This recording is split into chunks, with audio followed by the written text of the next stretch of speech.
저는 30이 되어서야 오로지 제 인생을 살게 된 30대 여성입니다.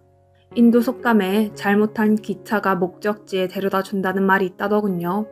저는 인도에는 가본 적도 없는 사람이지만 그 속담만큼은 믿어보고 싶어요.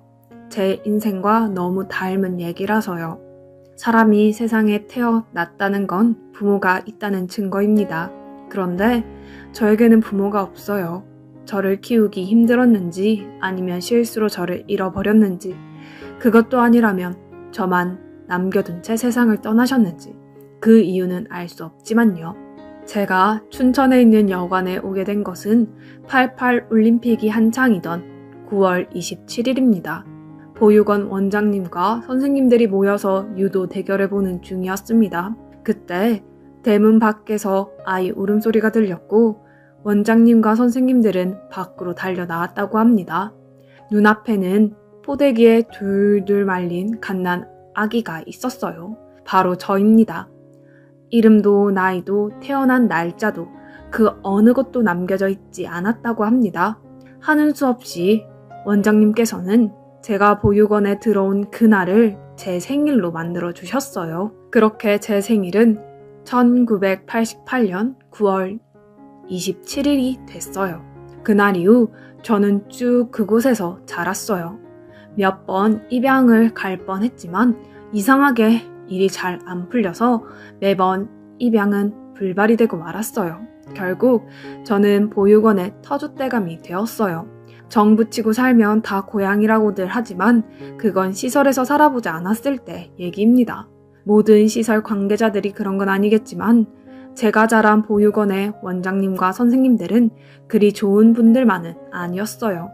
적당한 거리를 두고 법의 테두리만 넘지 않는 선에서 우리를 보살펴 주었거든요. 그래도 이런 공간에서라도 살 수 있는 게 얼마나 다행이었는지 몰라요. 적어도 굶지 않고 학교는 다닐 수 있었으니까요. 비록 사교육을 받을 수 없는 보육원에서 자랐지만 저는 공부를 꽤 잘했어요. 고등학교 때까지는 전교 10등 안에 들었어요. 하지만 대학은 꿈도 꿀 수 없었어요. 저 같은 아이에게 대학은 사치니까요. 제 또래 아이들이 연애나 대입 등의 문제를 걱정할 때 저는 보육원을 나가게 되면 당장 어디서 살아야 하나 생계를 걱정해야 했으니까요. 시설에 사는 아이들은 만 18세가 되면 시설을 나가야 했거든요. 저 역시 그랬고요. 당장 살 곳을 찾는 것부터 안담했어요. 퇴소할 때 받을 수 있는 돈은 고작 500만 원 뿐인데 그걸로 집을 구하고 먹고 입고 생활비까지 다 충당해야 하거든요. 500만 원이 크다면 큰 돈이지만 한 사람이 사회로 나가기 위해 필요한 준비 자금으로는 턱없이 부족한 돈이기도 했어요. 그래서 퇴소를 하기 전에 살 집과 일자리를 먼저 구해놨습니다. 시설에 사는 아이들은 만 18세가 다가오면 모두 이런 현실적인 문제에 마주하게 됩니다. 그리고 그건 저에게 해당되는 일이었고요. 어김없이 저에게도 퇴소 날짜가 다가왔어요. 한 달 뒤면 19년간 살아온 시설을 나가야 했어요.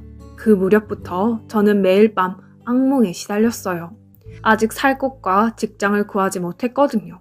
퇴소의 압박감은 엄청났어요. 밥맛도 없고 기운이 쭉 빠져서는 거의 시체처럼 하루하루를 보냈어요. 그런데 이런 제 고민을 하늘이 알았던 걸까요? 퇴소 2주 전 극적으로 살 곳이 정해졌어요. 보육원 실장님 덕분이었어요. 저희 보육원 출신인 수정 언니가 저를 받아주겠다고 한 것입니다. 수정 언니는 어렴풋이 얼굴이 기억나기는 하지만 저랑은 나이 차이도 많이 나고 그다지 친한 사이는 아니었어요. 같이 어울려 놀았던 기억이 없거든요. 하지만 선택의 여지는 없었습니다. 당장 나가서 살 곳이 필요했고 저를 받아주겠다는 사람은 수정 언니 뿐이었으니까요. 그렇게 저는 고등학교 졸업식을 마치고 바로 수정 언니가 사는 안산으로 갔어요. 언니가 사는 집은 작은 부엌과 욕실이 딸린 복층 오피스텔이었는데 딱 봐도 한 사람 정도 살면 맞는 공간이었어요. 언니는 조금 넓은 1층을, 저는 매트리스와 앉은뱅이 책상 하나가 겨우 들어가는 2층을 쓰기로 했어요. 월세와 공과금 그리고 생활비는 반반 내는 조건이었고요. 솔직히 저한테는 이 정도도 감지덕지였어요. 가끔 언니 남자친구가 집으로 찾아오면 저는 자리를 피해 밖에서 서너 시간을 보내야 했어요. 알바 끝나고 땀에 쩔어서 집에 왔는데 언니 남친이 와 있으면 정말 짜증이 났습니다. 그래도 어떻게 해요? 얹혀 사는 주제에. 그때는 조용히 나와서 근처 찜질방으로 향했어요. 수면실에서 자고 있으면 몇 시간 뒤 들어오라는 문자가 왔습니다. 그제서야 저는 피곤한 몸을 이끌고 집으로 향했어요. 그래서 언니가 남친과 헤어졌다고 했을 때 정말 좋았어요. 이제 찜질방도 안녕이구나 했습니다. 그런데 안타깝게도 얼마 안 돼서 언니는 다른 남자를 사귀게 되었고 여전히 종종 찜질방을 이용해야 했어요. 당시 저는 오전에는 편의점에서 일을 하고 저녁에는 고깃집에서 알바를 하고 있었어요. 하루 두 탕을 뛰고 나면 몸은 힘들지만 월세 보증금이라도 모으려면 어쩔 수 없었어요. 같이 사는 수정 언니는 근처 골프장에서 캐디로 일을 합니다. 보니까 벌이가 꽤 괜찮은 것 같더라고요. 게다가 일 특성상 비가 오면 일 안 나가고 그렇게 집에서 쉬기도 하고요. 그래서 처음 언니 집에 들어올 때 저도 언니 따라 캐디를 배우고 싶다고 했습니다. 그랬더니 언니가 한사코 반대를 하더라고요. 혼자서 쉽게 돈 벌려고. 그러나 조금 서운했는데 알고 보니 그 반대였더라고요. 하루에 2만 부 이상 걸어야 할 정도로 힘든 일인데다 사람들 인식이 그리 좋지 않더라고요. 골프장은 주로 연세 있는 분들이 찾는데 어린 캐디들한테 반말은 기본 함부로 대하거나 심지어 성추행을 하는 일도 다반사였고요. 언니가 한사코 반대했던 것도 이 때문이었어요. 이제 막 고등학교를 졸업한 아이한테 그런 일을 당하게 하고 싶지 않았대요. 수정 언니의 얘기를 들어보니 세상에 돈 버는 일 중 쉬운 일은 없다는 걸 알 수 있었어요. 그래서 저는 힘이 들더라도 부지런히 뛰어서 돈 버는 걸로 만족하기로 했어요. 아무튼 그렇게 2년 정도 수정 언니 집에서 같이 살다가 언니가 남친과 결혼을 하게 돼서 그 집을 나오게 됐어요. 이제 정말 혼자 세상에 버려진 것 같았습니다. 그동안 식당과 편의점, 전단지 알바 등등 각종 아르바이트를 하며 모았던 돈으로 보증금 300에 월 30짜리 원룸을 얻었어요. 월 30, 얼마 안 되는 돈 같겠지만 저 같은 하루살이한테 엄청나게 압박이 되는 돈이었습니다. 밤낮으로 여러 군데 알바를 소화하느라 너무 힘들었지만 그래도 남에게 손 벌리지 않고 생계를 이어갈 수 있었고 적은 돈이지만 적금도 붓고 살 수 있었습니다. 제 인생에서 나름 행복했던 순간입니다. 하지만 신은 장난꾸러기라서 인간의 행복을 가만히 보고 있지 못한다더군요. 그러던 어느 날이었어요. 지친 몸으로 늦은 퇴근길에 나섰고 인적 드문 사거리쯤 왔을 때 건널목을 건너다 뺑소니 사고를 당했어요. 캄캄한 밤 순식간에 달려와 절치고 간 거라서 저는 차량에 대해 아무것도 기억이 나지 않았어요. CCTV는 물론 목격자도 없었습니다. 그렇게 저는 병원 신세를 져야 했어요. 돌봐줄 사람도 나 대신 일을 처리해줄 사람도 없이 한 달여간 병원 신세를 지게 된 저는 그 후 엄청난 빚에 시달려야 했어요. 뺑소니였기에 병원비를 고스란히 떠안아야 했거든요. 그뿐인가요? 이번 기간 동안 일을 쉬었으니 수입은 제로였고 다달이 월세며 각종 세금은 따박따박 나가야 했으니까요. 결국 저는 대부업체에서 대출을 받아 병원비를 정리했어요. 그걸로 모자라서 결국 월세방 보증금까지 헐어먹게 됐어요. 할 수 없이 저는 퇴원을 했습니다. 의사 선생님은 아직은 안 된다고 하셨지만 엄청난 대출이자와 월세, 그 밖에 생활비 압박에 어쩔 수 없었어요. 그렇게 저는 몸도 온전히 추스리기 전에 돈 때문에 다시 일을 시작해야 했어요. 밤마다 온몸이 부서지는 것 같은 고통이 몰려왔지만 참을 수밖에 없었어요. 대부업체로부터 불법 추심을 당해보면 육신의 고통은 끔찍한 시달림에 비해 아무것도 아니란 걸 알 수 있었거든요. 결국 저는 일을 늘리고 지출을 막아야 했어요. 하지만 이미 제 생활에서 더 이상 줄일 수 있는 부분은 없었어요. 먹는 걸 줄이는 것밖에는 방법이 없었어요. 일하던 식당에서 먹는 점심밥은 제 유일한 끼니였어요. 식당 일이 바빠서 끼니를 거르게 되는 날은 하루 종일 굶어야 했고요. 편의점에 삼각김밥이라도 하나 사 먹고 싶었지만 그 정도 여유도 제게는 없었습니다. 요즘 같은 세상에 굶고 사는 사람이 어디 있겠냐 하지만 의외로 나와 같은 처지의 사람들이 꽤 있더라고요. 일을 하면서도 배불리 먹을 수 없다는 건 사람을 정말 초라하게 만들었어요. 그렇게 그해 겨울 제 인생은 끝도 없는 터라서 저는 매일 허덕이고 있었습니다. 그런 저를 구해준 건 식당 사장님의 친구분이었어요. 젊은 사람이 어떻게 그러고 살아? 아가씨, 그러지 말고 선 한번 볼래? 남자가 학벌도 좋고 인물도 좋고 이름만 대면 알만한 대기업 출신이고 게다가 돈이 엄청 많다니까 결혼만 하면 아가씨 평생 돈 걱정 안 하고 살게 될 거야. 솔직히 솔깃했지만 한편으로는 의심이 가기도 했어요. 그렇게 좋은 조건의 남자가 왜 저 같은 여자를 하지만 제 처지를 생각하면 그런 의심 따위는 문제가 아니었어요. 그래서 정말 제 빚도 다 갚아주시는 거죠. 그렇다니까 시어머니 자리도 얼마나 좋은지 아가씨 그 집에 며느리로만 들어가면 땡 잡은 거라니까. 결국 저는 사장님 친구분의 소개로 선자리에 나가기로 했어요. 약속 장소에 나가보니 남자는 먼저 와 있더군요.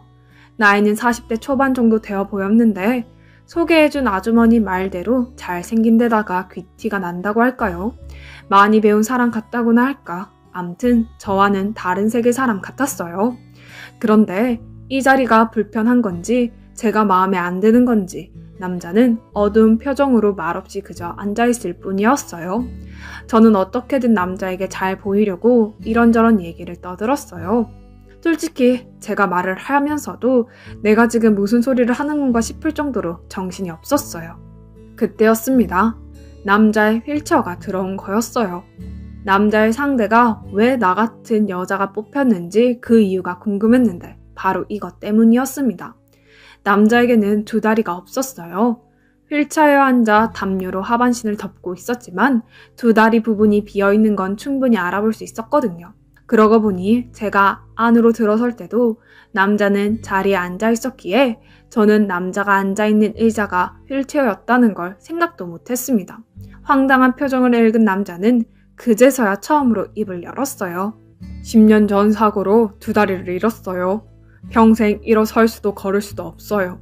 그쪽은 아직 나이도 어리고 앞으로 할 수 있는 일도 많을 텐데 왜 이런 자리에 나왔어요?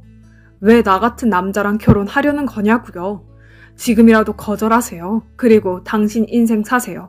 그깟 돈 몇 푼에 하나뿐인 인생 헐값에 팔지 말고. 남자는 경멸에 찬 눈빛으로 저를 쏘아보며 말했어요. 그런 남자의 시선을 온전히 받으며 저는 얘기했습니다. 저는요, 지금 단돈 100원이라도 준다면 저를 팔고 싶은 심정이에요. 그깟 돈 몇 푼에 제 인생은 이미 복구할 수 없을 정도로 망가져 버렸으니까요. 오늘 이 자리에 왜 나왔냐고요? 살고 싶어서요. 이렇게라도 살고 싶어서요. 나도 모르게 눈물이 났어요. 도대체 나란 인간이 왜 태어나서 이러고 사는 걸까?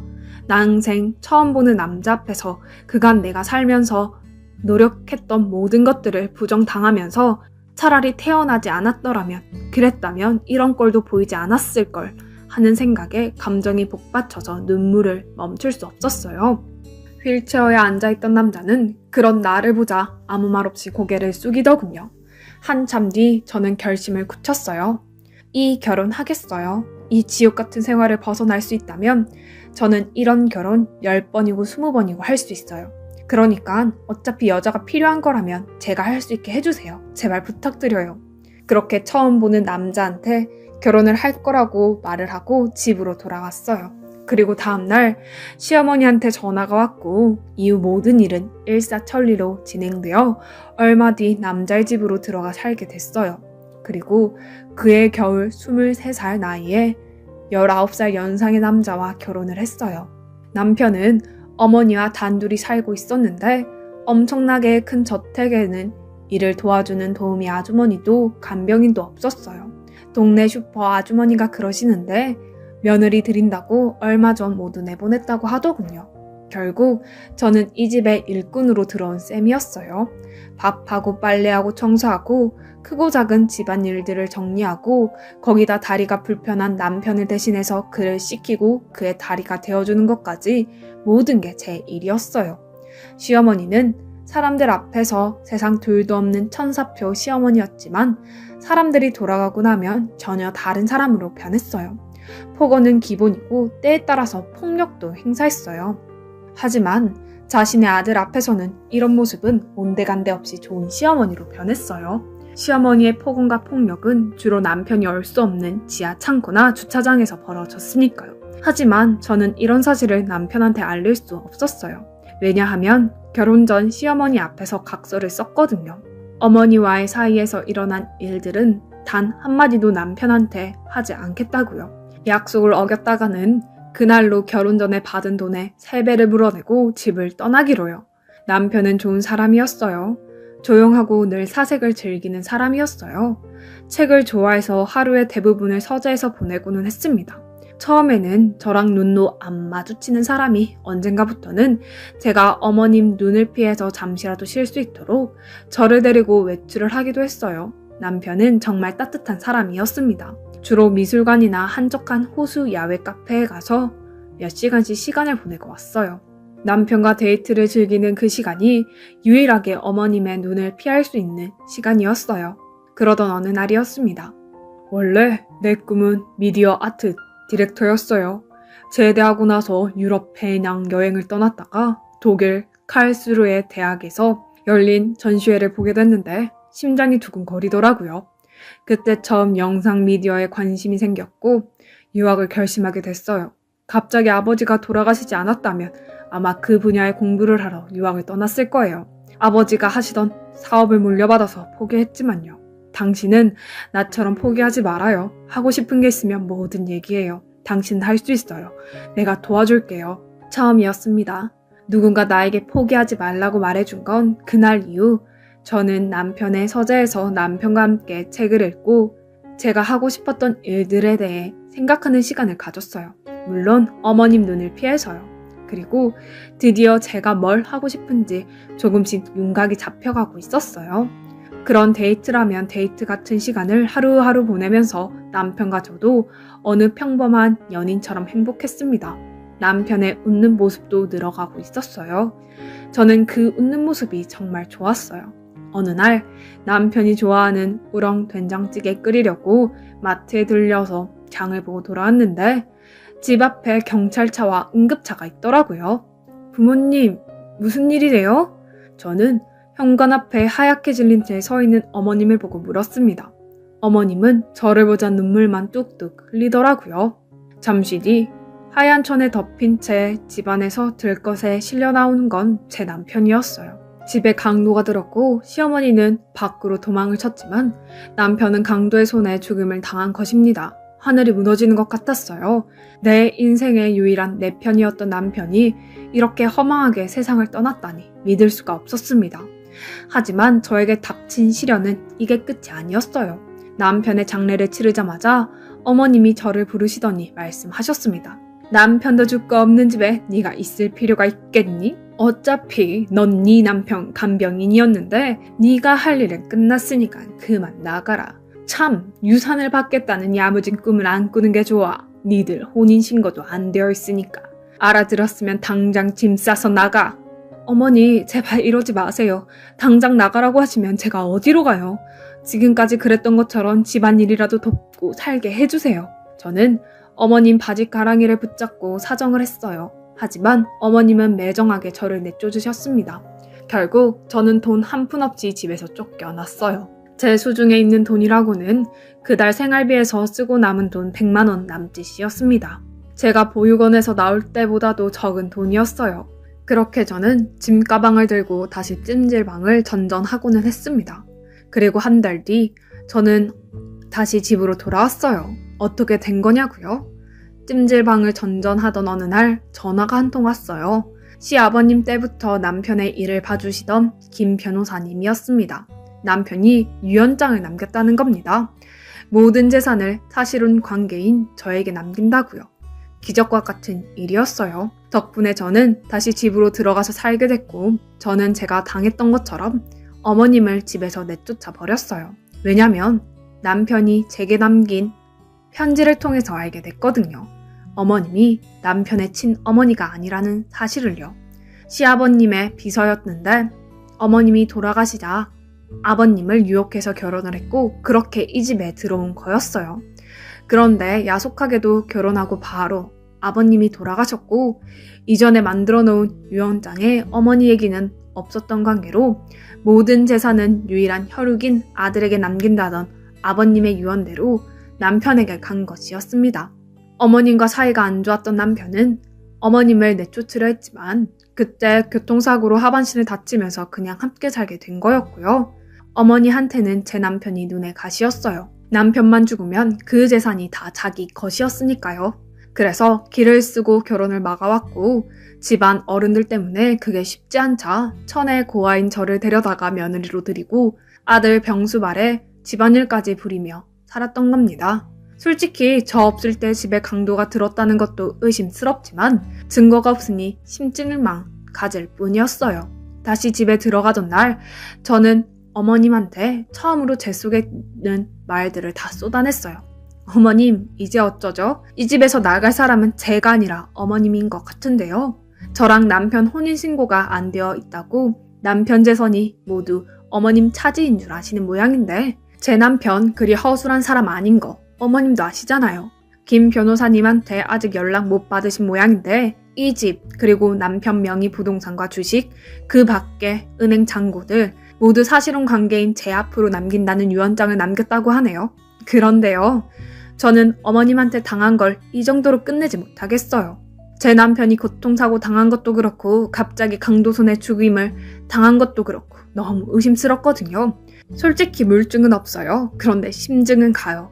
저는 어머님이 제 남편을 죽인 것 같거든요. 그래서 이거 한 가지는 약속할게요. 저 죽을 때까지 어머님이 한 짓 밝힐 거예요.